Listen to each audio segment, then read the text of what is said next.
Всем привет, ребят! Как у вас дела? Дәл қазіргі түріммен биылғы жылы жаңа мен сіздерге кеше уәде берген едім ғой, если возможностьым болса, мен өзім сіздерге видеоға бір шығып түсіндіретін боламын деп. Ақ тағала бұйыртыпты, короче, енді соған орай мен қазір түсіндіріп өтейін. Мен былтырғы курсымда план жазу жайлы, мақсат жайлы мен четко айтқанымды білемін. Бірақ мен ол курсымды до конца көрген жоқпын өзім, өйткені былтыр көргем. Мен ұмытып тұрған дүниелерде болуы мүмкін ішінде. Поэтому хайырлы болсын. Сол жердегі задачалар біріне-бір жасаңыздар. Ал енді мен осы 2026 жылға қарай сіздер планды қалай жазасыздар, мақсатты қалай жазасыздар, мен өзім қазіргі пониманиемен түсіндіріп өтейін. Қараңыздар, бізде смарт техника деген болады. Яғни ол нақты, жаңағыдай маңызды, белгілі бір жаңағыдай уақытпен, дедлайнмен өлшенген и миға қонымды, яғни табыс әрекетсе 2 есе, 3 есе, 5 есе өсіруге болады деген сияқты. И осындай методикамен жазылады. И үнемі зачем деген сұрағы бар. Яғни мысалға, например, мынандай болып қойған тұрғыда қазіргі позициямен жазамыз дедік. Бірінші не істейміз? То, что полностью болып қойған тұрғыда жасаймыз, и жасымызды жазамыз, и жылды жазамыз. Мысалы, 2026 жыл, мысалға мен 28 жастамын, менің Toyota RAV4 көлігім бар. Вот мен жаздым қазір. Енді қараңыздар, зачем деген сұрақ қоямыз? Астына жауабын жазамыз. Өйткені көлікпен жүру менің состояниемді көтеріп, пациенттермен жұмыс жасауыма жағдайымды жақсартады, короче. Пациенттермен жұмыс жасауға менің зона комфортам деген сияқты позициямен жазуға болады. Мысалы, например, қайтадан айтайын, 2026 жыл, 28 жастамын, менің Toyota RAV4 ақ көлігім бар.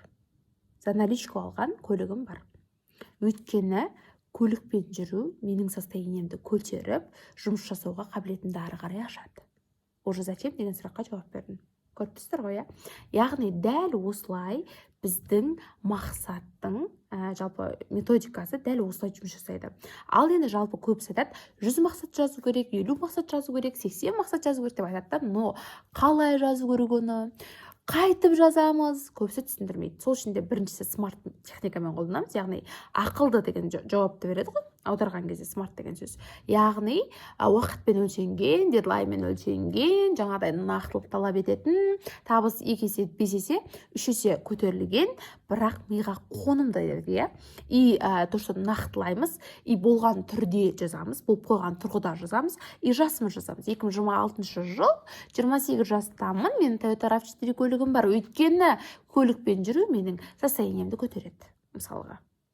Түсінікті ғой, Енді қараңыздар, негізі қалыпты жағдайда 100 цель жазған дұрыс, чтобы ол, то, что адамның миын ары қарай жаңағыдай қозғап, әрекетке итермелейді. Сізде выгорать ету, состояниенің түсіп кетуі, настроениенің түсіп кетуі, желанияның болмай қалуы деген сияқты дүниелер болмайды. Неге? Өйткені сол жаңағыдай мақсат сіздің миыңызды каждый раз біз тұруымыз керекпіз, оянуымыз керекпіз деген состояниені беріп отырады. Енді жалпы мақсатты, 100 мақсатты сіздер бірден жаза алмауларыңыз мүмкін, бірақ 100 мақсатты жүйелеп жазатын болсақ оңай болады. Например, қараңыздар, 9-ға бөліңіздер. 100 мақсатты, мысалға, тақырыбын 9-ға бөлейік. Біріншісі ол орта. Ортаға сіз қандай ортада болғыңыз келеді, кіммен араласқыңыз келеді, қандай адамдармен қарым-қатынаста болғыңыз келеді. Ортаға сіздің жалпы өмірде болатын кругыңыз, жалпы сіз қалайтын кругтың, жалпы кругта жүргеніңізді жазуыңыз мүмкін. Мысалы, 2026 жыл, 28 жастамын, бүкіл миллионник блогерлер Қазақстандағы менің ортамда бар. Өйткені мен олардың барлығымен жеке жұмыс арқылы, олардың психологы болып, олардың состояниесімен жұмыс жасау арқылы таныстым. Жұмыс жасау арқылы оларды өзгертіп жатырмын, мысалға. Яғни, получается, мен зачем деген сұраққа жауап бердім, и мен қандай ортада болатынымды тоже мен айтып қойдым қазір уже. Яғни, бұл орта дегенге менің бірінші мақсатым, например. Түсініп тұрсыздар ма, 10 мақсат жазасыздар. Енді рухани даму. Рухани даму дегенге сіздер жалпы менталды тұрғыда, жалпы рухани тұрғыда, эмоционалды тұрғыда, Құдаймен қарым-қатынасыңыз осы жайлы жазасыз. мысалға да қараңыздар, мен сіздерге келтірейін. Мысалы 2026 жыл 28 жастамын. Аллах тағала менің бүкіл айтқан дұғаларымның барлығын орындап жіберуде. Өйткені мен үнемі өмірімді Аллаға тапсырамын. Үнемі шешімдерімді Аллаға тапсырамын. Уже бұл рухани дамуға. Неге, не үшін деп қиындата бермеңіздер. Екінші дүние ол бізде жалпы, үшінші дүние ол бізде даму. Мысалға қараңыздар, мен былай айтуым мүмкін. 2026 жыл 28 жастамын.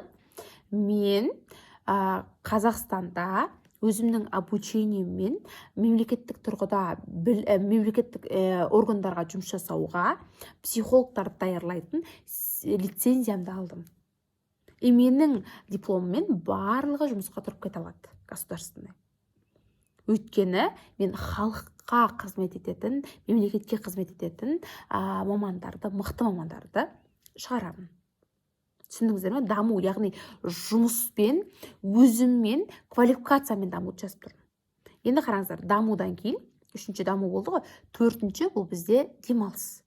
Демалысқа не только шетел, демалысқа не только жаңағыдай сенің бір Парижға барып круассан жегенің, бірдеңе істегенің емес, бір спаның өзі жатады, например. Бір күн демалыс өзіңе бере алу да жатады. Просто жаңағыдай ұйықтай алудың өзі, тыныш ұйқы, терең ұйқының өзі жатады. Қараңыздар, мен былай жазам. 2026 жыл 28 жастамын. Мен апта сайын Будда спаға барамын. Өйткені мен состояниемді көтеремін, одан бөлек физиологиялық тұрғыда денеме рахат сыйлаймын, демалыс сыйлаймын. Сол арқылы менің жұмысқа желанием артады. Өйткеніге жауап келді ма? Келді, мысалға. Дәл осы жазастар, например. Демалыстан кейін біз денсаулықты алсақ болады. Денсаулыққа не деп жазамын, мысалға? 2026 жыл 28 жастамын. Менің салмағым 55 килограмм. И мен сымбатты әдемімін. Менің кожам сау, және де мен өте сымбаттымын. Өйткені үнемі бір қалыпта жүру, таза тері, денсаулығымның күшті болуы менің жұмысымды ары қарай жақсартады. Менің энергиямды көтереді. Яғни зачем деген жауап шықты. Енді қараңыздар, демалыс кетті. Бізде жалпы бірінші орта кетті, потом рухани даму кетті, одан кейін даму кетті, одан кейін демалыс кетті. Демалыстан кейін денсаулық кетті. Енді бізде отношения, қарым-қатынас. Мысалы қараңыздар, 2026 жыл 28 жастамын. Мен өзім қалағаннан да өте күшті еркекке тұрмысқа шықтым. Өйткені мен дайын болдым. Мен дайын болған кезде менің адамым келді. Понимаете, вот мен отношения дегенде мен тұрмысқа шықтым деп жазып тұрмын. Немесе жаңағыдай адамды кезіктірдім деп жазып тұрмын. Әркім әртүрлі жазады. Сіз уже адамыңызды кезіктіріп қойған болсаңыз, үйленіп жаңағыдай тұрмысқа шығып қойған болсаңыз, 2026 жыл, например, 28 жастамын. Менің күйеуіммен қарым-қатынасым күшті. Өйткені біз бұл қарым-қатынасқа ұзақ сөйлесулер арқылы жетіп отырмыз деген сияқты. Немесе өйткені біз бұл қарым-қатынас үшін ұзақ сөйлесеміз, бір-бірімізбен ұзақ уақыт өткіземіз деген сияқты позициямен жазуға болады. Бұл қарым-қатынас кетті. Бізде қарым-қатынастан кейін жалпы бізде ол финансқа бүкіл жаңағыдай мүлік дүниенің темасын жазуға болады. 2026 жыл 28 жастамын. Мен анама бизнес класстан 4 бөлмелі ЖК-дан бизнес класстан 4 бөлмелі үйді за наличку алып бердім. Өйткені анамның менің өмірімдегі жеткен жетістіктеріме тигізген пайдасы өте жоғары, например. Вот осылай жазатын. Финансқа бүкіл алатын заттарыңызды жазып тұрсаңыз болады. Ал жұмыс бизнесқа сіз жалпы дамуыңызды, жалпы қалай жұмыс жасап жатырсыз, қалай істеп жатырсыз, сол позицияда жасауға болады. Мысалы, например, мен жұмысқа былай жазатын. 2026 жыл 28 жастамын. Менде 100 мыңнан астам подписчик бар. Өйткені мен күнделікті рилспен, посттарыммен, аудиториямен өте күшті байланыс орнаттым. Содан кейін де менде подписчиктер күннен күнге артып жатыр, например. Жұмысқа байланысты мен қазір брендтің темасы айттым. Ал енді жұмысқа байланысты тағы бір тема айтамын. 2026 жыл 28 жастамын. Мен бүкіл халықаралық жалпы жиындарда, іс-шараларда бой көрсетіп бастадым. Олар менің 2 сағатыма 2,5 миллион төлейді. Өйткені мен халықаралық деңгейі бар психологпын, және де менің білімдерім адамдарды өте күшті трансформацияға алып келеді. Например, зачем деген сұраққа жауап беріп тұрмын. Енді қараңыздар, уже менде жұмыс, бизнес кетті, жаңағыдай финанс кетті. Енді соңғысы это у нас хотелки. Яғни әйел адамның да еркек адамның да қалаулары бар. И ол қалауларға мен майда шүйдеден бастап бренд бәрін жаздым. Например, 2026 жыл 28 жастамын. Менің Прададан лоферімді алдым. Өйткені мен адамдарға жұмыс жасағаннан кейін де пайдалы, әдемі, өзімнің денсаулығыма пайдалы, денсаулығыма пайдалы демейінші, өзіме ыңғайлы киімді кигеннен энергиям көтеріледі. Например, немесе жаңағыдай мен айтуым мүмкін, 2026 жыл 28 жастамын. Менің мысалға хотелки 17-ні айтсақшы, 17 Pro Max телефоным бар. Өйткені сол арқылы аудиторияма сапалы контент жасаймын. Сол арқылы мен адамдармен жақсы сөйлесемін деген сияқты.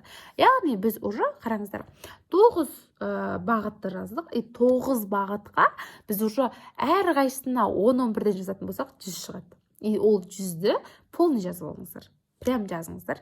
Өйткені бұл өтті қатты көмектеседі. Ребят, мен 0-де болған кезімде де, ақша таппаған кезімде, хотя мен средний семьяның қызымын да, ақша таппаған кезімде де, кризисте отқан кезімде де мен жазғам. Мен жаза берем. И сіздерге де сол нәрсені совет ететін едім. И чтобы оны активация жасау үшін, мен сіздерге совет ететін едім. Менде қазір декабрьде консультация 50 мың болып тұр. Мен 2026-ның уже 1 январынан бастап, Құдай қаласа, уже 70 мыңға көтеремін.